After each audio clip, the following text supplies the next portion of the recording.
নমস্কাৰ সকলোকে DSBJ অসম অন্যটা ভিডিঅ'লৈ স্বাগতম। এতিয়া 5 বছৰ বাবে নিজৰ টকা জমা কৰিলে কেৱল সুদেই পাব 12 লাখ টকা। 5 বছৰ খুব এটা ডাঙৰ সময় নহয়, বিশেষকৈ বিনিয়োগৰ ক্ষেত্ৰত ইয়াক ন্যূনতম সময় বুলিও ধৰা হয়। পিছে এই টকা আপুনি জমা কৰিব ক'ত? ইয়াৰ উত্তৰটো হৈছে ডাকঘৰ। এটা কথা কৈ থোৱা ভাল হ'ব যে যিকোনো নাগৰিকে এই আঁচনিৰ সুবিধা নাপাব। এই আঁচনি বনোৱা হৈছে প্ৰবীণ নাগৰিকসকলৰ বাবে, যাতে অৱসৰৰ পাছত তেওঁলোকৰ টকা অহা বন্ধ নহয়।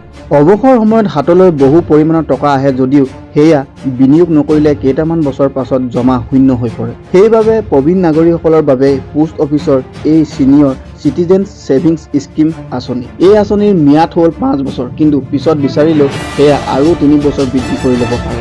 60 বছৰ বা অধিক বয়সৰ যিকোনো ভাৰতীয় নাগৰিকে ইয়াত বিনিয়োগ কৰিব পাৰে। কিন্তু অসামৰিক খণ্ডৰ স্বেচ্ছাসেৱী অৱসৰ কৰ্মচাৰী আৰু প্ৰতিৰক্ষা খণ্ডৰ পৰা অৱসৰ লোৱা সকলৰ বয়সৰ চৰ্ত সাপেক্ষে শিথিলতা আছে। জমা ম্যাদ উকলি যোৱাৰ পাছতো আঁচনিখন আৰু 3 বছৰ বাবে চলাব পাৰি। আৰু আঁচনিখনৰ ডাঙৰ সুবিধাটো হ'ল যে ই 80Cৰ অধীনত কৰ ৰেহাই প্ৰদান কৰে। কোনোবাই যদি এই আঁচনিখনত 30 লাখ টকা জমা কৰিব পাৰে, 5 বছৰত ইয়াৰ সুদেই পাব 8.2%। এই হিচাপত 5 বছৰত 12,30,000 টকা সুদ পোৱা যাব। প্ৰতি ত্ৰিমাসিকত 61,500 টকা সুদ হিচাপে জমা হ'ব একাউণ্টত।